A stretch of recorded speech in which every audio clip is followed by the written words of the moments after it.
തെറ്റിദ്ധാരണകൾ പരത്തുന്ന എല്ലാ വാർത്തകളെയും തള്ളിക്കളഞ്ഞുകൊണ്ട് സ്നേഹത്തോടെ നിങ്ങളുടെ സഹായം, നിങ്ങളുടെ അനുഗ്രഹം, നിങ്ങളുടെ കൈത്താങ്ങ് വയനാട്ടിലെ ജനങ്ങൾക്കായി നമ്മൾ സമർപ്പിക്കുന്നു. വയനാടിൻ്റെ ഉന്നതിക്ക് നമ്മളെല്ലാം വേദനയിലാഴ്ത്തിയ ഒരു സംഭവമാണ് വയനാട്ടിൽ നടന്ന പ്രകൃതി ദുരന്തം. 400-ലധികം സഹോദരന്മാരെയും സഹോദരിമാരെയും നമുക്ക് നഷ്ടപ്പെട്ടു എന്ന ദുഃഖകരമായ അവസ്ഥയുണ്ട്.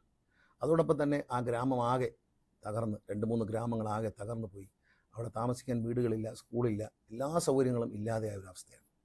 ഈ ഒരു പുനരധിവാസം കേരളത്തിൻ്റെ ബഹുമാനായ മുഖ്യമന്ത്രി ശ്രീ പിണറായി വിജയൻ അദ്ദേഹത്തിൻ്റെ സ്വപ്നമായി കാണുന്ന ഒരു റീബിൽഡാണ്. നമ്മളെല്ലാവരും ഒന്നിച്ചു വന്നുകൊണ്ട് വി ടുഗദർ ആൻഡ് റീബിൽഡ് എന്നൊരു ആശയമാണ് അദ്ദേഹം മുന്നോട്ട് വയ്ക്കുന്നത്. സ്റ്റാൻഡ് വിത്ത് വയനാട് എന്നൊരു മുദ്രാവാക്യത്തോടെ ഗവൺമെൻറ് മുന്നോട്ട് പോവുകയാണ്. ഇതിൽ ഒരുപാട് സന്മനസ്സുള്ള മനുഷ്യർ, പ്രത്യേകിച്ച് മലയാളികൾ ലോകമെമ്പാടും താമസിക്കുന്നുണ്ട്.